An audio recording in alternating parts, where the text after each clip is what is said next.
प्रिय विद्यार्थियों, मैं स्नेहता देवी, सहायक आचार्य, राजकीय विधि महाविद्यालय कोटा से, और आप सभी का राजकीय विधि महाविद्यालय कोटा के YouTube चैनल में हार्दिक स्वागत एवं अभिनंदन। और मैं आशा करती हूँ कि आप अपने घर पर स्वस्थ होंगे, सुरक्षित होंगे। और इन्हीं शुभकामनाओं के साथ पर्यावरण विधि में शुरू करते हैं आज का टॉपिक, राज्य बोर्ड के कर्तव्य कार्य। तो अपन ने पिछले टॉपिक में पढ़ा था केंद्रीय बोर्ड के कार्य, आज पढ़ते हैं राज्य बोर्ड के कार्य। तो राज्य बोर्ड का गठन कौन करता है, कैसे होता है, कितने सदस्य होते हैं, ये समस्त बातें पीछे के टॉपिक में अपन ने कर ली थी। आज पढ़ते हैं राज्य बोर्ड के कार्य, जो कि जल प्रदूषण निवारण नियंत्रण अधिनियम 1974 की धारा 17 के अंतर्गत दिए गए हैं। तो आप देखते हैं कि राज्य बोर्ड के क्या क्या कार्य हैं और किन किन कार्यों को संपादित करते हैं। तो सबसे पहले यह है कि जो भी राज्य में सरिताएं हैं, कुएं हैं के प्रदूषण के निवारण, नियंत्रण या उपशमन के लिए व्यापक कार्यक्रम की योजना बनाना और उसका निष्पादन की सुनिश्चित करना। मतलब राज्य में उसका क्या था, केंद्र में, यहाँ राज्य में। तो राज्य में जो भी सरिताएं हैं या कुएं हैं, उनके प्रदूषण के निवारण, नियंत्रण और उपशमन, कि इनको कम कैसे किया जाए, इनका निवारण कैसे किया जाए, कंट्रोल कैसे किया जाए, उस कार्यक्रम की व्यापक योजना बनाना और उसके निष्पादन को सुनिश्चित करना। फिर क्या है, जल प्रदूषण के निवारण, नियंत्रण या उपशमन से संबंधित किसी विषय पर राज्य सरकार को सलाह देना, कि जल प्रदूषण के जो भी निवारण, नियंत्रण, उपशमन से संबंधित राज्य सरकार को सलाह देना, उसको गाइड करना। फिर क्या है, जल प्रदूषण और उसके निवारण, नियंत्रण या उपशमन से संबंधित जानकारी इकट्ठी करना और उनका व्यापक प्रचार प्रसार करना, कि ऐसी जानकारी इकट्ठी करना, क्यों हो रहा है, किस कारण हो रहा है, किस क्षेत्र में ज़्यादा हो रहा है, कहाँ हो रहा है, उनसे संबंधित जो भी जानकारी है उनको इकट्ठा करना और उनका प्रचार प्रसार करना। इसके बाद क्या है कि जल प्रदूषण के निवारण, नियंत्रण या उपशमन की समस्याओं से संबंधित अन्वेषण, इन्वेस्टिगेशन, रिसर्च को ज़्यादा से ज़्यादा बढ़ावा देना, उनका संचालन करना, उनमें भाग लेना। मतलब उनका ज़्यादा से ज़्यादा संचालन करना, रिसर्च करना, इन्वेस्टिगेशन करना, उनको बढ़ावा देना, प्रचार प्रसार करना, उनमें भाग लेना। इसके सिवा राज्य बोर्ड के कार्य तो बहुत सारे हैं, लेकिन चलो अपन मोस्ट देखते हैं। जल प्रदूषण के निवारण या नियंत्रण, उपशमन से संबंधित कार्यक्रम में लगे हुए या लगाए जाने वाले व्यक्तियों के प्रशिक्षण को संगठित करने में केंद्रीय बोर्ड के साथ सहयोग करना। मतलब जो जल प्रदूषण का निवारण, नियंत्रण या उपशमन से संबंधित कार्यक्रम में जितने भी व्यक्ति लगे हुए हैं, उन व्यक्तियों को प्रशिक्षण देना, करना, मतलब ज़्यादा से ज़्यादा ट्रेनिंग देना कि किस प्रकार जल प्रदूषित को कम किया जाए, इसका निवारण किया जाए, समस्त कार्यक्रमों की व्यापक योजना बनाना और उसको सुव्यवस्थित तरीके से निष्पादित करना और ज़्यादा से ज़्यादा उसका प्रचार प्रसार करना। इसके सिवा क्या है, मल है व्यावसायिक बहिस्राव का, व्यावसायिक बहिस्राव की अभिक्रिया के लिए संक्रमण संयंत्रों का निरीक्षण करना कि कैसे हो रहा है, नहीं करना, और अभिक्रिया के लिए स्थापित जो भी संयंत्र हैं उनको शुद्ध करने के लिए मल व्यावसायिक बहिस्राव की व्यवन पद्धति से या इस अधिनियम द्वारा अन्य कोई अपेक्षित कोई सम्मति प्रदान करने से संबंधित योजनाओं, विनिर्देशों या अन्य आंकड़ों की समीक्षा आदि करना। ये समस्त कार्य क्या है, राज्य बोर्ड के कार्य हैं। फिर क्या है कि जो भी विभिन्न क्षेत्रों की मृदा जिसे मिट्टी बोलते हैं, जलवायु है, जल स्रोतों की विशेष दशाओं का और विशेष रूप से सरिताएं, कुआओं में जल के बहाव की जो कि विद्यमान है, उसकी जो कि प्रकृति है, उसके कारण हैं, लघुकरण की न्यूनतम डिग्री भी संभव नहीं है।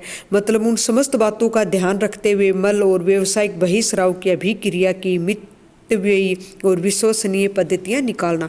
मतलब कुल मिला के ये है कि जो सरिताएं हैं, कुएं हैं, उनमें किस प्रकार से जो जल का बार बार प्रदूषण हो रहा है उनको कम किया जाए, कैसे कम से कम जल प्रदूषित हो, वो समस्त कार्य राज्य बोर्ड के अंतर्गत आते हैं। इसके सिवा भी इसमें है, इसके सिवा भी चलो अपन चर्चा करते हैं। जैसे खेती बाड़ी है, कृषि में है, मल है, और व्यवसायिक बहिस्राव के उपयोगों की पद्धतियाँ विकसित करना। फिर क्या, भूमि पर जो भी अपना लैंड है उस पर मल है, व्यवसायिक बहिस्राव के व्यवन की दक्ष पद्धतियाँ विकसित करना, अच्छी से अच्छी पद्धतियाँ विकसित करना कि उनको किस प्रकार से डिस्पोजल किया जाए जिससे कि भूमि में जल प्रदूषित न हो, अच्छी से अच्छी पद्धतियाँ विकसित करना। फिर क्या, जैसे किसी सरिता में कोई भी सरिता कुआं वगैरह अच्छे मौसम में मतलब उनको किस प्रकार से जल को प्रदूषित होने से रोका जाए और उनके समस्त हैं उनको मानक अभिनिर्धारित करना। फिर क्या है, किसी भी जो भी कार्य हैं उनके लिए कोई आदेश करना, उपांतरण करना, उनको वापिस लेना।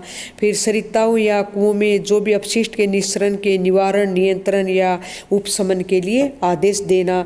मतलब समस्त कार्य जो अपन कौन सा पढ़ रहे हैं, जल प्रदूषण एवं निवारण नियंत्रण अधिनियम 1974 पढ़ रहे हैं। जैसा कि अपन सबको विदित है, ज़्यादातर अधिकांश बीमारियां यदि अपन भारत सरकार के आंकड़ों को भी देखें तो देश में 99% बीमारियां वायु प्रदूषण के कारण फैल रही हैं और उसके बाद जल प्रदूषण से भी बहुत हो रही हैं। और जो कि अब कोविड-19 है उसका भी कहीं न कहीं फेफड़ों से संबंध है, जो कि बहुत ज़्यादा प्रदूषण हो रहा है। आप बड़े बड़े शहरों में जब अपन कभी जाते हैं तो आप ध्यान से गौर से देखना, जहाँ बिजी मार्केट वहाँ से निकलते हैं, व्यस्तम एरिया से निकलते हैं, जहाँ साधन सुविधा ज़्यादा है वहाँ से निकलते हैं, तो आसपास की बिल्डिंग और आसपास के रोड पर अलग ही मतलब काला काला जमा हुआ रहता है। वो क्या है, प्रदूषित है। उसके अंदर जाके देखते हैं तो थोड़ा कम है। और बाहर की साइड, और यदि अपन